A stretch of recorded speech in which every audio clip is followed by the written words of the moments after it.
What's good, everybody? It's your boy, Mr. CDK Boxing. Let's talk boxing, man. Listen, we have arrived. It is Saturday. Man, guess what we got today? It's David versus David. Y'all know what it is. But before I get into David versus David, man, David Benavidez, the Mexican Monster, man, taking on David Morrell. Let me talk about Clarissa the Gwoat Shields. She's fighting tomorrow night, and it seems like to me that fight has really gone unnoticed. I don't want to say she picked a bad time, but she picked a bad time. They picked a bad time to have this fight, man. All eyes is on David versus David. So Clarissa Shields is not really getting, the press or media play that she usually would get. But I'm gonna be watching that fight too. It is on Sunday tomorrow, which is kind of odd, but I understand why you don't want to go up against a fight of this magnitude. So Clarissa Shields got her fight on Sunday. Now, I listen to a lot of things, man. I'm a Clarissa Shields fan. But this is what I don't like, and I was listening to her manager yesterday, as he stated that no man has done this, no man has done that, but Clarissa has. Listen, Clarissa Shields, we're gonna keep it 100. We know the talent pool in women's boxing is not the same as it is in men's. A lot of the things that she's accomplished as a woman, she wouldn't be able to accomplish as a man, or she would have real problems doing it. We just keeping it real. Stop trying to put her up against the men. It is a difference. It is a reason why men's professional boxing is looked at the way it is compared to women's boxing. And then you said before Clarissa came, you basically said like boxing wasn't even existing. Man, somebody's calling me. Let me cut this off. I don't have time right now. I'm sorry for that. They tried to put that, put her up against basically, men's and saying that women boxing went around. I guess he don't know about Ann Wolf, Layla Ali, Ada Velez, the first Puerto Rican women's world champion. These women came before Clarissa Shields. Start giving these women their just due. Stop making it seem like that Clarissa is the only woman that has done anything for the sport of boxing. I get tired of hearing that. And I think that's what the women get tired of hearing. And I think that's why, Kristen Martin, other women, you also got Amanda Serrano this day, excellent fighter, Katie Taylor, Alicia Baumgardner, man, and the list goes on of women that are making a path for their own and making women's boxing be great. So we got to stop this, man. Clarissa loves the attention, and I understand, rightfully so. But I think she needs to tell them, hey, man, recognize these other women as well. I just wanted to get that out the way, first and foremost. Now, we also got Adam Pitbull Cruz. He got a fight today. Pitbull lost his last fight against Raul. They didn't take the rematch. He had a fight against Ryan, which I think it would have been a real stupid fight. Let me tell you this. Hold on one second. I'm glad that Pitbull didn't fight Ryan Garcia. Ryan Garcia wanted to fight him at 147 pounds. Pitbull is not a 147-pound fighter, and that would have been a ridiculous fight. I don't know. I don't care what nobody say. Also, Ryan Garcia was not, didn't want a drug test. Listen, man, I don't care what nobody say or what you think. If you're not drug testing, I'm not getting in there with you. You got Javante Tank Davis. I don't know what it is, man. I think it's he tried to butter Ryan Garcia up or do whatever he can because he's banking on getting another fight with Ryan. But this is what I want to know, and I want to see this right here.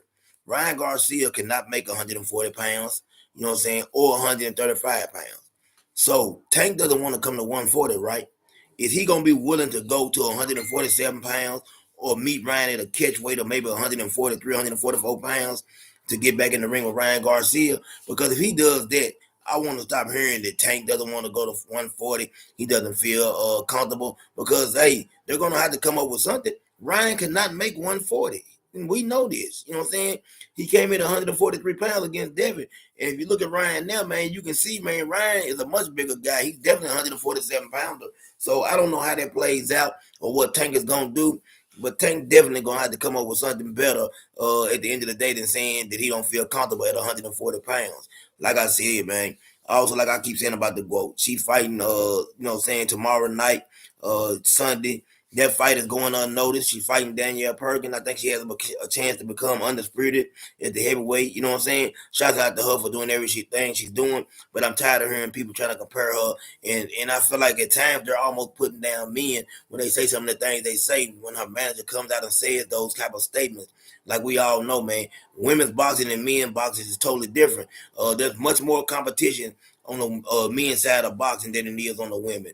And like I say all the time, stop overlooking what Layla Ali, Ann Wolf and these other women, Kristen Martin, Mia St. John. Stop overlooking what these women, Ada Velez, what they done for the sport of boxing, man, for women. Stop making it seem like Clarissa Shields is the only reason that women boxing is even existing, because a lot of women came before her to pave the way to make it what it is today. And I get tired of hearing that, man. And I really wish Clarissa would step up and say something when you get people up there talking like their managers and stuff, saying the type of things they say.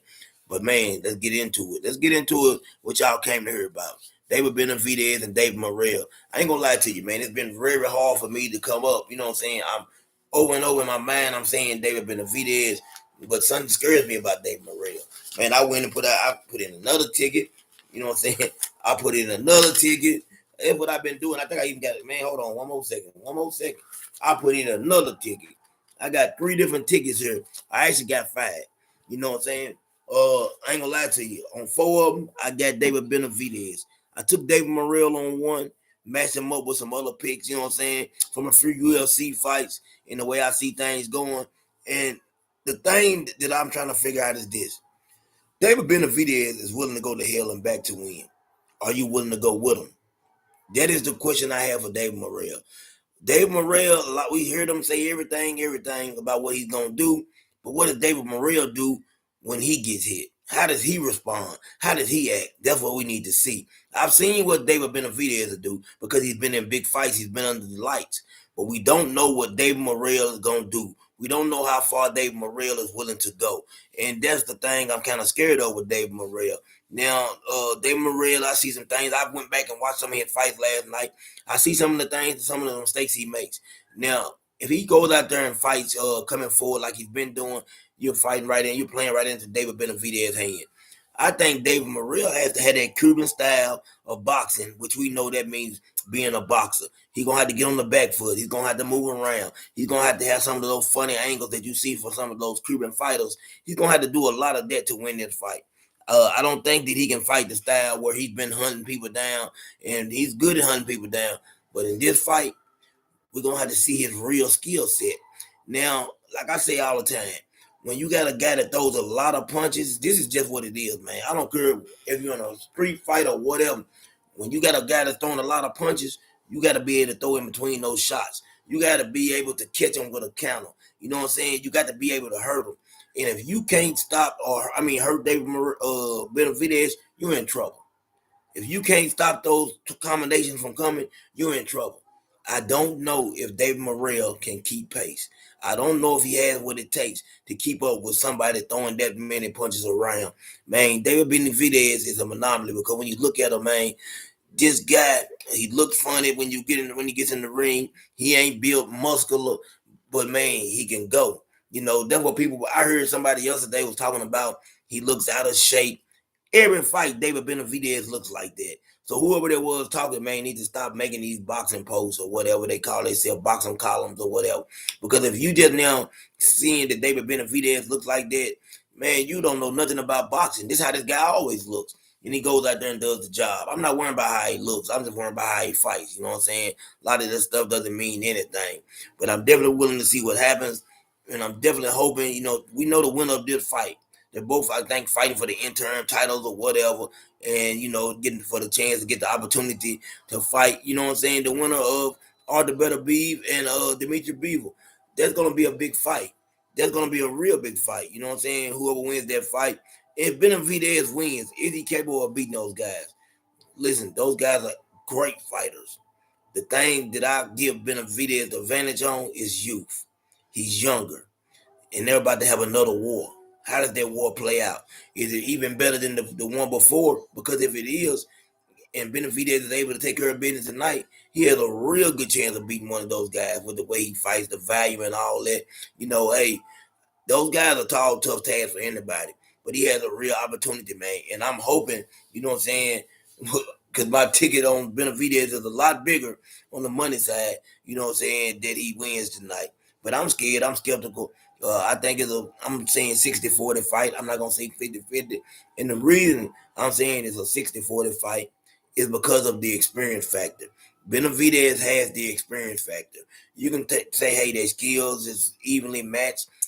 Power may be evenly matched. Morrell may even punch a little harder. You know what I'm saying? Maybe a better boxer. But when it comes down to it, when it comes down to the real and what you see, man, listen up. We know that David Benavidez has been against better opponents. And that right there can mean the difference in this fight.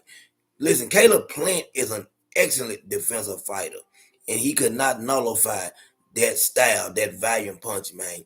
That volume punching. And we seen Caleb Plant go some real rounds with David Benavidez. You know what I'm saying? Real rounds. You know what I'm saying? We seen that man make it to the bell. So that tells you everything, man, about, man, Caleb Plant, man, as a fighter. And do I think David Morrell is a better fighter than Caleb Plant? I don't know. Because I didn't get the opportunity to see Dave Morrell against any of these fighters. It's like Dave Morrell jump line. You know what I'm saying? You know how usually you go, you fight the Rails and Booba Andrades, and you get the Caleb Plants or the Balingas in the ring. He jumped all that.